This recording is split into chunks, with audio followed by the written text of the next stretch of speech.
What's the rest of the world doing while we're so crazy in Washington this week? The Dan York State of Mind program is brought to you in part by Lookout Rhode Island and Takeo Comfort Solutions. Seriously, I mean, we have had so much, I don't know how to put this, I guess, intra-Washington Trump administration melodrama in the last 10 days, 2 weeks, that hardly anybody's talking about what's happening around the world. And let's see if we can get a little bit more focus. Professor Marc Genest from the Naval War College is back, and he actually is returning from a trip from China. I can't say China like Donald Trump does. China. We'll see if Marc has got that whole thing figured out.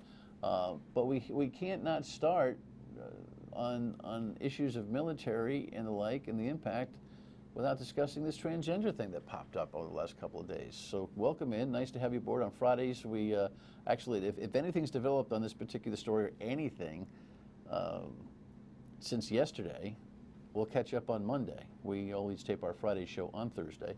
Give everybody a little bit of a break. Let's throw a headline up as of press time yesterday, or how about some tweets?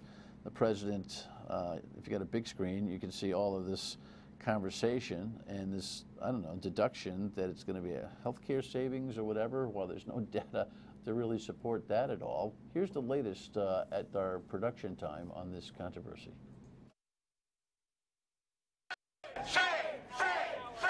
Protesters gathered in New York's Times Square to criticize the president's ban on transgender service members. The San Francisco City Hall was lit up in support as trans veterans voiced disappointment about the reversal in policy. We just lost everything we worked for. Our president just put a target on my back because I'm transgendered. In a series of tweets Wednesday, President Trump wrote the United States government will not accept or allow transgender individuals to serve in any capacity in the U.S. military. This was about military readiness. This was about unit cohesion. This was about resources within the military. Mr. Trump said it was also about the tremendous medical costs. Taxpayers are footing the bill for their medical expenses. But a 2016 study found those costs would add less than $9 million to the more than $500 billion defense budget. Even some Republicans questioned the move. My attitude is they're human beings. They have every right to. And I don't see any problem with that. Estimates of the number of transgender people already serving range from 1,300 to 15,000. They were officially welcomed into the military just last June. There were tears of joy. It was a happy moment for all of us. Transgender veteran Layla Ireland's husband is also trans and still serving. We don't know what's going to happen. No timetable has been given for implementing the policy. So we could have 1,300 transgendered soldiers. We could have 15,000. Talk about a what if. Welcome back from China. You look no worse for the wear. We'll get to some of those things and the rest of the world and its perspective, what's happening here ASAP. But since we talk a lot about military, and of course Marc speaks for himself, not for the Naval War College here, what do you take on this controversy? The Defense Secretary was more or less warned in less than a day's notice and was reportedly very upset about this being a tweeting issue. What's your take? Policy by tweet is not the most rational way to conduct government business. So that's the main problem. This is a controversial issue. The SecDef, the Joint Chiefs have to have time to discuss the policy and then find a way to implement it rationally. The president, unfortunately, did not give them that opportunity. So that's causing a lot of problems. Like? I mean, things are obvious, I think, but what more should we be thinking about? Well, one, we have transgender already in the military. What do we do with them? And then the issues of implementing it are so much more difficult than just enunciating it, that you have to give the military time to respond. That's just excluding the wisdom of whether or not you should be doing this in the first place. Well, this is the thing. We have had situations where Donald Trump's tweeting has been disregarded. But depending on content, depending on the subject matter, these tweets put everybody into a situation. Think about the last time he made an assertion that nobody could get away from and drove millions of dollars of expense, and that is the Comey stuff, right? When he was suggesting or made the insinuation that there was a tape, and that caused hearings specifically about that when all he had to do was say, by the way, there ain't no tape. Is there a chance that he would say, hey, listen, I had a tweeting moment on this very important policy. Let me regroup on this because we need to think this out thoroughly, and then relieve everybody of this now weird dynamic of having to follow his order via social media. You know what I mean? Well, he also did this with the travel ban. Remember, right. That caused all kinds of havoc at airports. Look, the military has actually responded very rationally. What they've said is, unless they get orders specifically talking about and giving them charge to implement this policy, the policy as it is stands. And a tweet is not a specific order. No, it's not. No, what is? It is having, I don't know, calling the SecDef in or the Joint Chiefs and saying, this is what I want you to do. That would be an order, or some kind of a memo to these individuals. Right. Is there instructional formality in terms of policy change, or can it be done on a conversation? Well, I think Secretary of Defense Mattis basically told us the answer to that, which is, until I get a specific order, I stand still. We don't need this aggravation. No, we don't. No, we don't. So militarily, because this is one of the aspects of your analysis, militarily, this does what to our readiness, our efforts around the world? Is it just a sidebar, or does it have the transgender issue? Yeah. Is it just over here, or does it have an effect on our overall military readiness and preparation and ability? It's a sidebar. We already have transgender in the military, and we're able to operate effectively. So at this point, this is creating an issue. The distraction doesn't. It's no big deal. Not unless the president gives specific orders to change the policy, and until then, we're going to continue to operate the way we have. Isn't there a more thorough and, or I would say more, I don't know, practical way of dealing with this?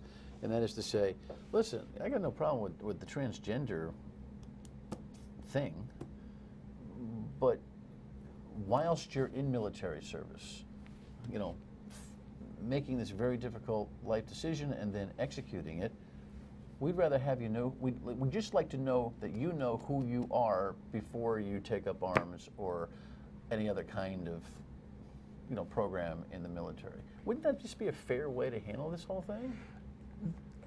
And you know what? Some transgender advocates out there will say, Dan, you still don't get it. Right. But at least it would sound semi-practical to the rest of the Look, planet. there are significant logistical problems in terms of where the berthing is. If I am on a submarine and I'm switching genders, and I haven't gone through the full operation, and I'm carrying all the equipment of my previous gender, that can cause some problems.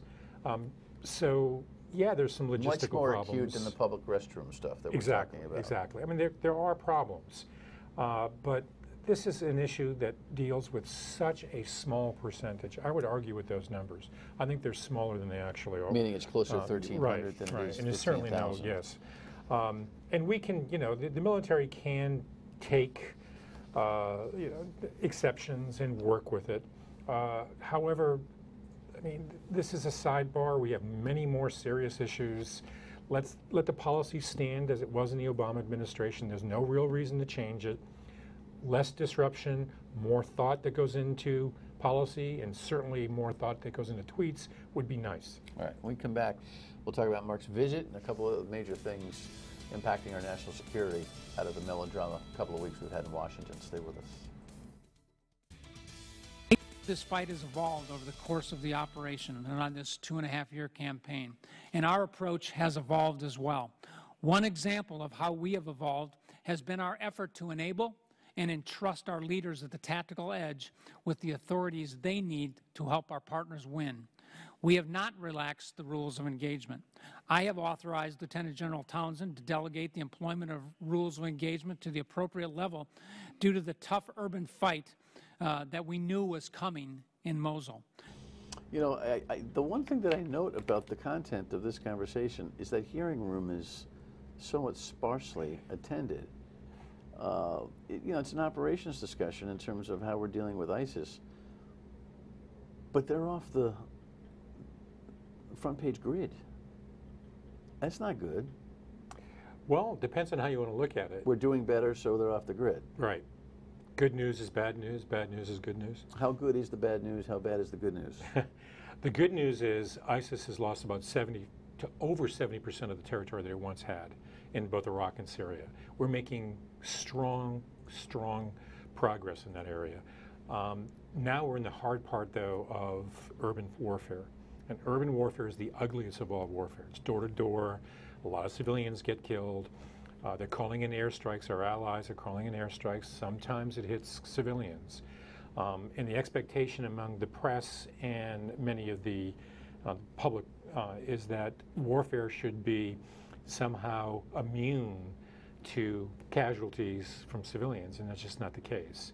So there's a lot of ugliness going on, but that's the nature of urban warfare. The good news is ISIS is on the run. They are severely damaged, and now they're scattering. Now that's the bad news.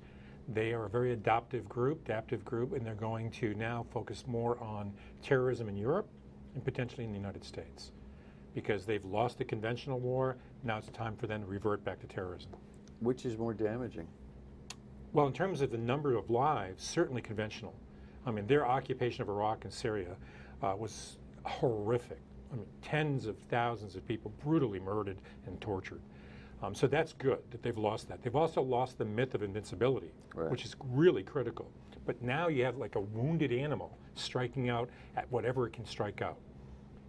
And Europe, because of the massive numbers of refugees fleeing into Europe from Syria and Iraq, has a massive problem here. They have a big problem with infiltration from ISIS into the refugee community and then perpetrating acts of terrorism, which we've already seen. What's it do to the Al-Qaeda world? I mean, they've been kind of at a low simmer. Do they fill the void? They never had an MO to operate in the way that ISIS has been operating, necessarily. No, but ISIS now may be reverting back to the decentralized, franchise-oriented terrorism that AQ has always pursued. And then there's a kind of a battle between Al-Qaeda and Islamic State over attention. They want to grab the agenda. How do you grab the agenda? Perpetrating massive acts of terrorism.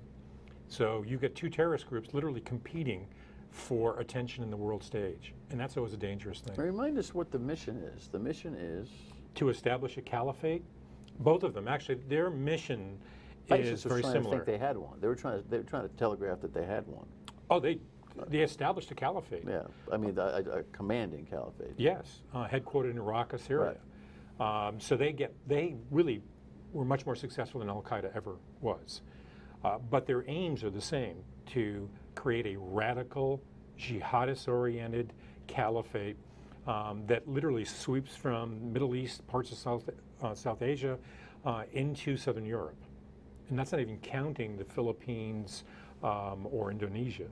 So this is a large, very dangerous group of individuals who seek to dominate large portions of the world. So you went to China and you learned some things. There's one thing that nobody knows or is paying attention to that you're very concerned about. Talk to me about it. It's that we're ignoring it. It's the transformational economic program pursued by the Chinese government. And what that means is they are now, if you're going purchasing power parity, which is a technical economics term to measure economic growth and prosperity. They are now, the Chinese have now surpassed the United States. So in the most technical way to understand economic power, the Chinese are #1 in the world. And that's stronger than the EU and the United States. So they are now the economic hegemon. And what they're doing with their money is investing trillions of dollars to further their economic influence by creating they call it the Belt, and it's going to connect the Chinese market with Europe, going through northern China into the stands, into the Middle East, and directly into China and Moscow. How do they get the zoning for that? They are literally investing hundreds of billions of dollars in roadways, fast trains, all kinds of sophisticated cyber as well as conventional networks. With the cooperation of those countries and the sovereign they're literally giving billions and billions of dollars for them to create infrastructure. Now, what they're doing then Russia is cooperating? To some degree. This is their plan. And they're essentially bribing countries to do so. You know, I'll invest hundreds of billions of dollars if you accept our transportation networks. And it's a great way for them to expand trade and influence. And they're doing this not just by land, but by sea as well. And all of it is to connect the European market with China and to connect the regional markets with China. They're creating a centralized marketplace that focuses on China. It's a brilliant long-term plan to dominate the world's economy. How far away are we from the manifestation of this? Oh, this could be decades, but they're already implementing it, and they're already willing to literally invest up to $1 trillion to do so. Well, we already have so many widgets and gadgets and products that are made in China here in America. Do they have all that they want in this market right now? No, because they're an economy that's growing, and they need to provide jobs for their people. And there's a social contract in China that basically says, you will accept our dictatorship, the dictatorship of the Communist Party, which calling them communists is a complete joke. They're more capitalist than anyone else. And in return, the Chinese people are provided jobs and prosperity. And as long as that social contract is maintained, as long as they can maintain some degree of prosperity, then the government remains stable. The problem is there's a huge demographic issue in China. Their population is aging because of their draconian birth control policy that they implemented for decades. A gap, huh? Absolutely, there's a gap between male and female. There's also a gap between young and old. So this is an aging population that, if they're not careful, can explode. And there's a lot of problems. There's problems with corruption, overbuilding. So they're in a bubble right now. And the way that you get this excess capital is to invest it overseas to plan for growth in the long run. So what's America's approach to this? Foolhardy approach. The first thing is the Trans-Pacific trade agreement that we were pursuing now, we walked away from. The purpose of TPP was to literally keep China out of the regional South Asian market. So what do? We turn protectionist and we ignore that trade agreement, which could have really helped us solidify our influence in that area. Is the Trump administration unaware of this project? They are very aware, but we are, how shall we say, a friendly adversary. We are doing what the enemy wants us to do, and we're literally stepping aside and letting China do this. What net return? It's not like they're keeping North Korea at bay, at least with missile testing. How does that fit into the whole picture? We can never separate domestic from international politics, right? Domestic politics is essentially why we do things. And the Trump administration, and before the Obama administration, because they didn't argue strenuously enough for it, the Trump administration sees this as protectionism as a viable political tool they can use to maintain their support among their loyal followers. So they're literally turning their back on long-term economic problems that we're going to have to confront by serving their local community. And that's a huge mistake that we're making. And I tell you, the next generation is going to rue the day that we turn inward instead of trying to expand our markets. How come nobody gets that? Because of the short-term political expediency of pursuing protectionist economic policies. When we come back, some of the turmoil, the serious turmoil in Washington and how it affects our world play. Stay with us. Would fire somebody that I did not believe could serve me well, rather than trying to humiliate them in public, which is a sign of weakness. I would just go ahead and say, I appreciate your service. You need to be fired. The weakness is that the president is trying to not use his power. He's trying to get Sessions to quit, and I hope Sessions doesn't quit. And if the president wants to fire him, fire him. Senator Lindsey Graham from South Carolina. Not that this is really in your wheelhouse, but the Attorney General has a lot to do with national security. Sure does. And so it is in your wheelhouse. I mean, so strike that. This is uncanny, what is happening here. And again, this is, we taped the show last night, so I don't know if Jeff Sessions walked off the job. I doubt. No. I doubt it. I don't think Donald Trump pulled the trigger quite yet. I doubt it, but, you know. We'll catch up on Monday. Well, Sessions has actually said, I'm staying in the job until I'm told otherwise. So he's confronting the president the way he should. Right. This is not a way to run a country. It really isn't. It creates, it just creates a tension in government among the members of his administration that is not constructive, that's actually destructive. And he thinks what he's doing is motivating, a negative motivation. You know, I can always fire you, do a better job, do a better job. This may have worked in the private sector. But what happens in the public sector is it creates coalitions within the departments who will operate in their own best interests rather than the interests of the president or the country. So this is a debilitating thing, not a positive one. Well, between the Sessions thing and the Scaramucci thing with the communications director, you know, literally yesterday, taking out Reince Priebus for being a leaker. You know, I thought most of the leaks that Donald Trump was concerned about were coming from the intel community. Now, I'm trying to figure out, and maybe you can put a perspective on it for the last couple of minutes that we have. We get one major national crisis of some significance. Mm-hmm. All these guys are in a room, situation room.